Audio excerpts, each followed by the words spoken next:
Good evening, everyone. My name is Heather Haynes. I'm the Director of Festival Programming, and I'm very pleased to be joined on stage and to introduce to you our new artistic director, Hussein Gruenboy, who here he is.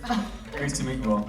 I'm also very excited to be presenting To Kill a Tiger, which is directed by Emmy Award nominated Nisha Pahuja. We're so pleased to be here to do this co-presentation tonight with TIFF. One of the most powerful and one of the most awarded so far, this film has been chosen to be part of our Hottest Docs series. And To Kill a Tiger is an Oscar and BAFTA contender. Last year, it won Amplify Voices Award, and its TIFF world premiere. Since its TIFF world premiere, it has won 20 more awards with a total of 21 awards. Wow, that is incredible. Are you nervous? I just think we've been doing so much, and I'm also a little nervous because I know this film is so incredible. The film's incredible. Do you think that watching 8 films a day has an effect, perhaps? I think it does.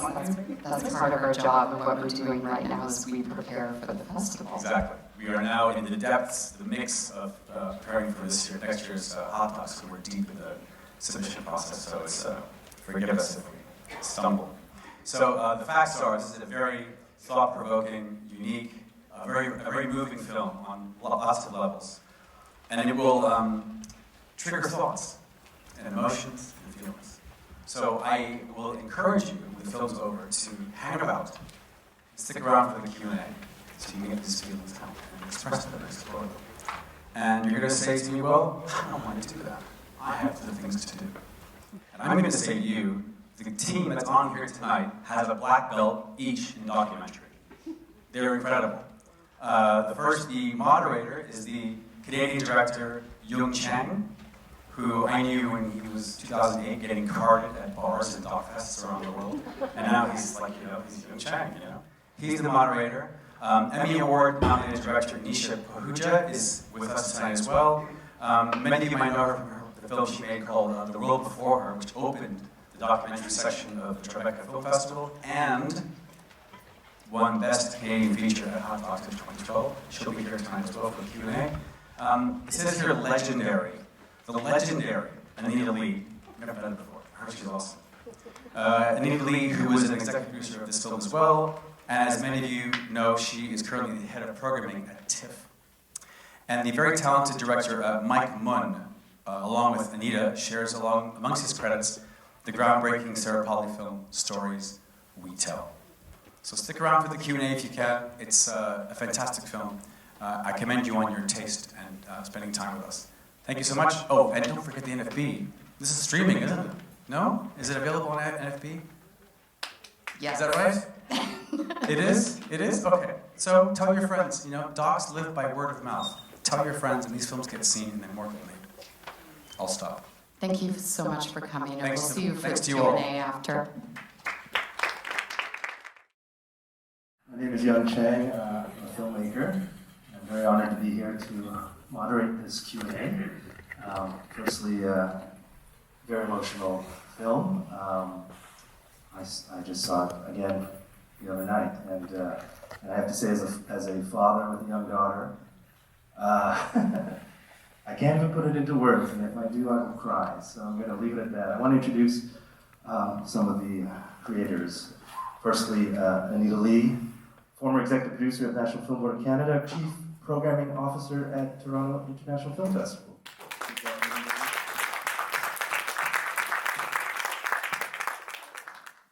We've got the great Mike Munn, editor. He cut Stories We Tell. He cut a film that I made called This Is Not a Movie, and this masterpiece. And last but not least, the great Nisha Pahuja, the director and the writer of this film.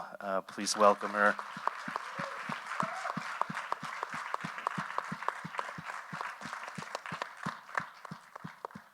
Welcome. Thanks, Jan. Please. Just to kick off, I actually, we were just chatting in the back there, and I didn't know, but it's Ranjit was singing that last lullaby piece. That was him. Yeah, that's him, and it's so that's him singing at the end, and the humming at the beginning is her. So that that sound, that sort of humming sound that you hear when she's braiding her hair, that's actually her. And Ranjit, the song that he sings, it's a very famous Indian lullaby, and apparently it's what he used to sing to her when she was born. Wow. And can you translate a little bit, or do you know what yeah, the so title? Mera Chanda Hitu, you are my husband's here. Babu, Mrinal's here Oh, somewhere. sorry, we have to introduce He'll- Mrinal Desai, the cinematographer, is here, Filmmaker. partner, and There he also Yeah. beautifully filmed, observational filmmaker, and he's documenting tonight. So you were calling Mrinal, Yeah. you were thinking that I he could... Yeah, get him to translate. So Mera Chanda Hitu, you are my moon. So you are my sun, right? You The were light son. in my eyes, the star of my eyes. You're the star in my eyes. Okay, Oh, right, yes. Thank you. oh gosh. Yeah, I'm gonna yes. weep again. And also, I did a little online sleuthing, and I looked up the name Ranjit and what it meant, and I believe it means, it means victorious. It also translates. What was the one I said? It was before I forget. I have my notes. Victorious, right? There was the person who always wins. The person who always wins. Yeah, Hindi translation. That is amazing. Yeah. it's And amazing. I found didn't know out the name Kiran means ray of light. that. Yes. Yeah, is that right? Yes. Yeah. Very fitting. Yeah. But just to kick off again, beyond that little Easter egg note about the lullaby, but could you talk a little bit about how you came upon this story, and because I know I believe it was 8 years in the making. Is that correct? Yeah. Can you speak to that a bit? Yeah, for sure. So the film that we were all trying to make many years ago now, almost 10 years ago, was actually a film on masculinity, and it was for me. It was after the Delhi gang rape of 2012. After that happened, I thought, what's really important is not looking at women as victims, but it's actually looking at masculinity and understanding why men are perpetrators. And so it was trying to understand sort of the psychology, the culture, what is it that goes into creating the kinds of the men that sort of perform these horrendous actions. So that was the original goal, and I was actually filming the work of the NGO Mahinderji and the Srijan Foundation. They had started a program, a 3.5-year gender sensitization program across 30 villages in the state of Jharkhand. How did you come upon the foundation? It was the center. Mahinderji works for an organization called the Center for Health and Social Justice, and they're pioneers in this. They recognized about 20 or 25 years ago that in order to have gender justice, you have to work with men and boys, And so they were pioneers in that space. So that's, and it just so happened that they were starting a project in Jharkhand. So for me, the idea was to film, and I did. I filmed, for 3.5 years that entire program, and Ranjit was one of the men that was enrolled in that gender sensitization program. So that was how we, just organically came to that story. And then it was really, a crazy edit, right? Mike can talk about that, and Anita can talk about that.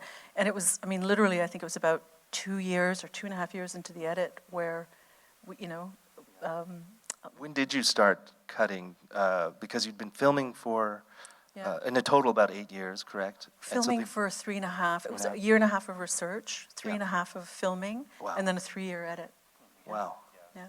And Dave Kazala, Yes, of great course. editor Of course. who Co-editor, started the yeah. process, and then we kind of he moved on and I came in.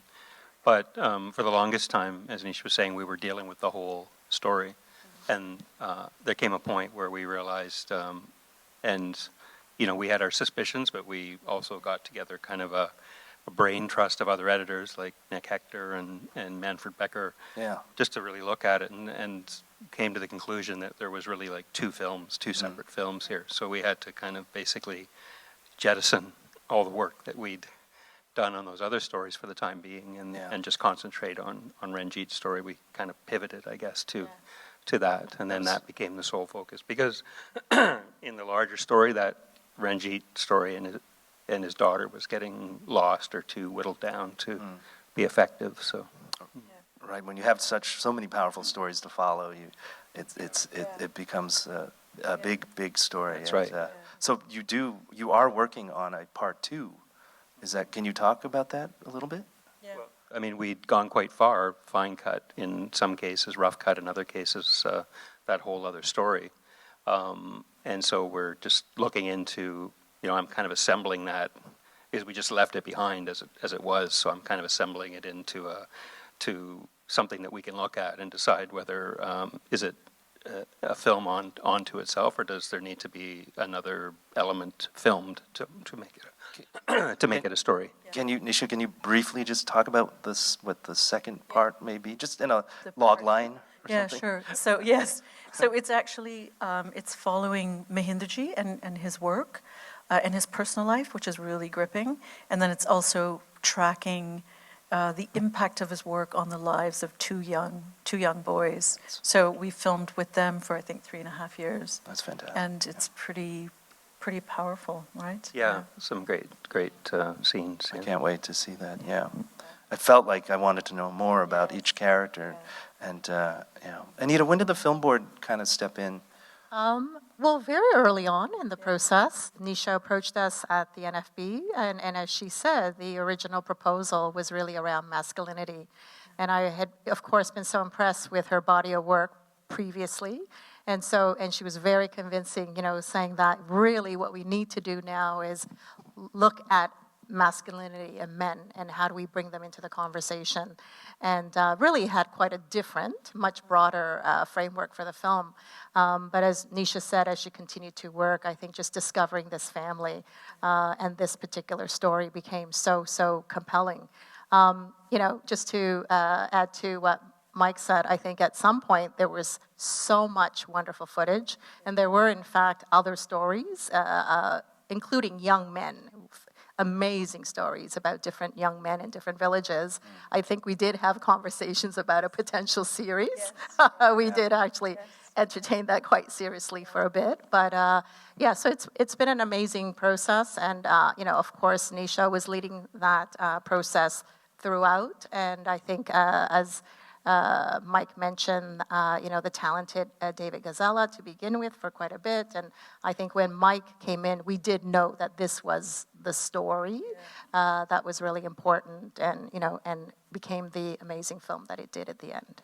Let's talk a little bit about the structuring and the narrative. I mean, it's so well filmed and so well directed, and clearly just you had all that material to work with. You shaped it into, it feels almost like a scripted story to some degree, just by sheer direction and how you follow the Ranjit, the father, and his character, and how.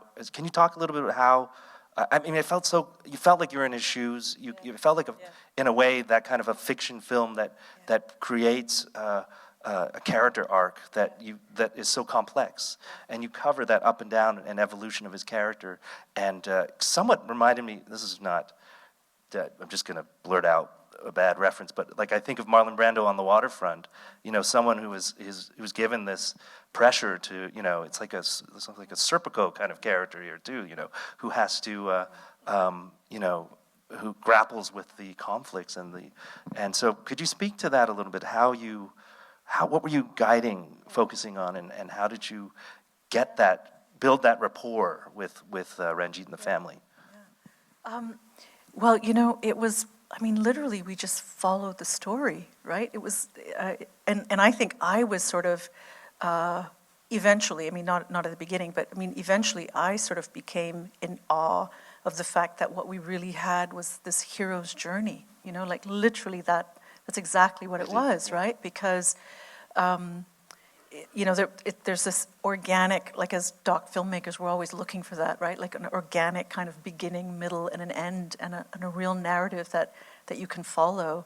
And we had that. And then we also had this this incredible man who was so honest with us and so emotionally intelligent and available, and grappling with his own kind of internal demons and his own internal insecurities and his own fears. And the interesting thing in the end is the film, like I think it was Manfred that said that, right? Like you are making a film on masculinity.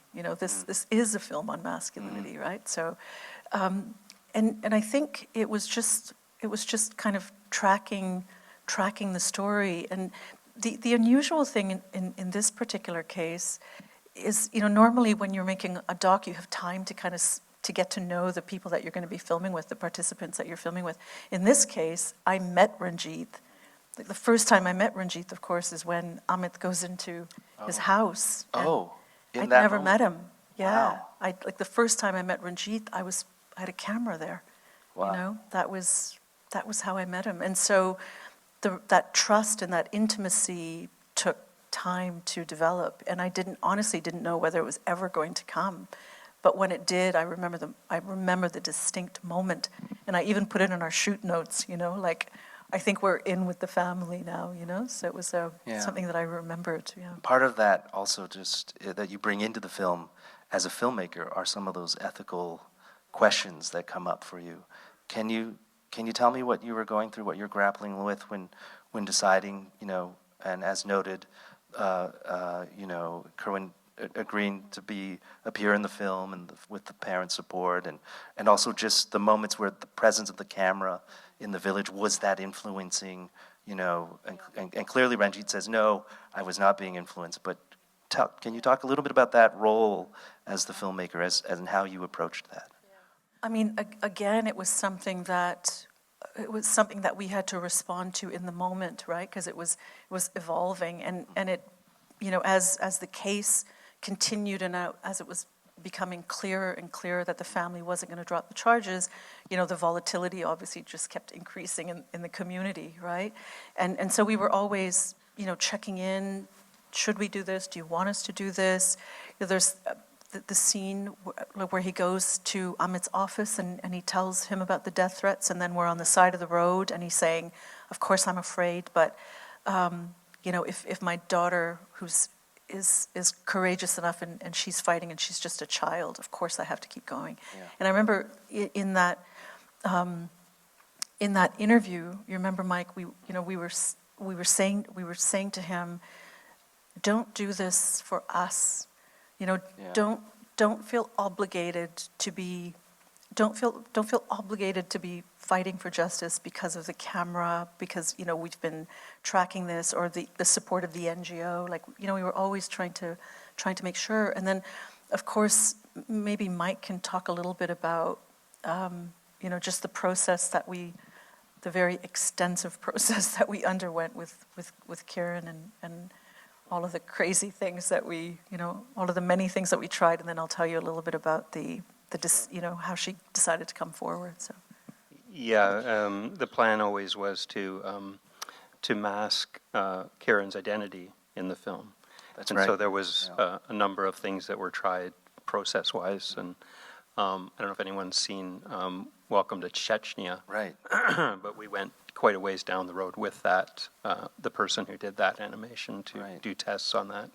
Right. And then, I guess Nisha should pick it up, because it's like once we finished the film and we showed it to Ranjit, his family, in Quran, that's when things kind of shifted. Yeah. So by the time we were finished, she was an adult, right? She could make a decision. We took so long to make the film, and one of the incredible things is she became an adult, and my sound recordist flew to Ranchi to show the family the film, and as soon as they saw it, she was just like, yes, absolutely, like, don't hide me, Her parents never wanted her to Mask. No, they really wanted her to come forward. Like, even her name has been changed, but they didn't want her to change her name. They wanted her to keep her name, Anita, Yeah, but absolutely. I think, we did have those conversations. I think for us, it was really the responsibility of when this film gets out in the world, you know, and you know, we always felt like this film was going to get out in the world, you know, Right. and when it's at festivals, you know, when it's being distributed, you know, what could potentially be the impact for her and the family. And those are things that we had many conversations about, took very, very seriously. And I think part of when they did make that decision for themselves, that, you know, we really talked about, you know, having some kind of support system for them. And I think the women's organization was really key in providing us that kind of comfort as well. And I'll just add, you know, I remember, Nisha, we had a lot of conversations even around after that particular incident where, you know, I think when they're actually, you know, sort of angry about the film crew Right. being there and Very you know, tense moment. very tense moment, and how do we continue to film beyond that? Do we also present that in the film or not? You know, I remember we had a lot of conversations around that. So, you know, I really felt like throughout the making, you know, all of those sort of ethical, you know, just questions, I think we really discussed very fully and made some very intentional decisions. It comes A through. really good way of putting, like, you know, my memory is sort of, but yes, yeah, we really did kind of grapple. And I think for me with this particular, I mean, every documentary, you know, you think about, Most it's definitely. right? Like it is such a privilege, and you know, I would never want a documentary made about me. So it is such a privilege, you know, to be able to do that, to be able to point a camera at someone and have them trust you enough to tell their story. And with this, it was so delicate and so fragile. So those conversations were, you know, constant and very real, and we're still having them. You know, I mean, Yes, we are. It's still an ongoing conversation, Yeah. right? And necessary too. But clearly, I feel that the transparency of your involvement and how you dealt with those ethical questions comes through in the film. We have less than 2 minutes, and I just wanted to just quickly. I think people probably have many questions to ask, but I think we're running out of time, so I'll hopefully interpret your questions and put them here. I think people want to know what's happening with the family now. I have that question, and then the second part is how are the villagers and their reaction, and then the third part to this is what kind of impact has the film had in India, and could you speak to that? So I just actually literally just had a conversation with Ranjit about a week ago, and he's you know, the family is fine. Kiran, I think, is, you know, she's really sort of grappling with what she wants to be. You know, in the film we say that she wants to be a police officer, you know. I don't know if that's true anymore. She's now sort of thinking about that. She's thinking about what she wants to do and you know, how the direction that she wants life to go in. The community, it's very interesting. So the fathers are actually speaking to each other, right? Yeah, they're on speaking terms. Jaganti is not speaking to the mothers, but the fathers are on speaking terms. And for the most part, the village has gone back to normal. There's, you know, it's just kind of the rift has healed, even though the case is at the High Court. Right. The really, really fascinating thing, I don't know if you know this, Anita, but the really, really fascinating thing is a few months ago, I went to India to stress test the film, like to have screenings, you know, with people in the community and just to make sure that the family was safe, because we are going to do a big impact campaign with the film in India. And so I showed the film to the ward member, and with Amit, right? So Amit was there, and a number of other activists were there, and we showed the film to the ward member, and we were terrified. We just thought, oh my God, he's going to hate this. Mutalik. Yes, Yeah. Mutalik. The classic, almost straight out of a Bollywood movie. Yes. Yeah. That Yeah. guy. Anyway, he loved the film. He loved the film. And the thing that he said, it just blew me away, blew all of us away. We were shocked.